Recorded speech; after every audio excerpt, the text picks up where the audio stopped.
အားလုံးပဲမင်္ဂလာပါခင်ဗျာ Wonder World Channel ကနေကြိုဆိုပါရစေဒီနေ့မှာဒီ channel စမှဆိုလို့ရှိရင်အပြင်တွေပြည့်စုံတော့မှဆိုလို့ရှိရင်စဆိုင်တော့မှဆိုလို့ရှိရင်ရေတွေဘယ်လိုပေးရမလဲအပြင်ကြည့်လိုက်ရင်အပြင်တွေကိုဘယ်လိုမျိုးရေပေးရင်ဘယ်လိုရေတွေဘယ်လိုလောင်ထားမလဲဆိုတော့ကျွန်တော်နည်းနည်းပြောပြတော့မှဖြစ်ပါတယ်ခင်ဗျာအခုမြင်နေရတဲ့ရေကန်ကတော့ channel ကိုပေးတဲ့ရေကန်ဖြစ်ပါတယ်ဒီလိုမျိုးရေကန်ဆိုလို့ရှိရင်ကျွန်တော်ဟိုတနေ့ကပြထားတဲ့ရေကန်မျိုးမဟုတ်ဘဲနဲ့ဒီကလူကိုယ်တိုင်ဖြစ်တဲ့ပြထားတာဖြစ်ပါတယ်ဒီဆက်ဒီလိုမျိုးမော်တာမောင်းတာကတော့ချမ်းစွာပြင်ပေးတာဖြစ်ပါတယ်ကိုဒီလိုမျိုးရေရှိအောင်ရေလောင်ထားတာအကောင်းဆုံးဒီချမ်းအတွက်အကောင်းဆုံးဖြစ်ပါတယ်ဆိုတော့ကျွန်တော်ပြောပြချင်ပါတယ်ခင်ဗျာဟုတ်ကဲ့ဒီဆက်မှာကျွန်တော်ရဲ့ channel ကို Wonder World Channel ကို subscribe လုပ်တဲ့ရင် subscribe လုပ်ပေးတောင်းဆိုချင်ပါတယ်အခုဒါကတော့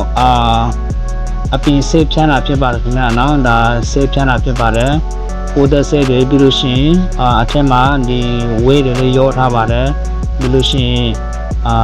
အပြင်အရွက်တွေကောင်းအောင်အနာတွေဆေးတွေမထွက်အောင်ဒီလိုမျိုးတွေပြုစုရတာဖြစ်ပါတယ်ခင်ဗျပြီးလို့ရှိရင်အခုမြင်နေရတာအပြီးဒါတော့ဒီအတီးကတော့မော်ဆန်ခင်းရောက်ခေါ်ပါတယ်ခင်ဗျဒါဒီအမျိုးသားထက်မှာဆိုလို့ရှိရင်ဒါဒုတိယအကောင်းဆုံးအရသာချိုးတဲ့ညမှာဒုတိယအကောင်းဆုံးဖြစ်ပါတယ်ခင်ဗျနော်ဒါမော်ဆန်ပြီးဖြစ်ပါတယ်ဒါမော်ဆန်ပင်လည်းဖြစ်ပါတယ်အကန်းတွေကိုဒီမရှင်းပေးရတာဖြစ်ပါတယ်ခင်ဗျ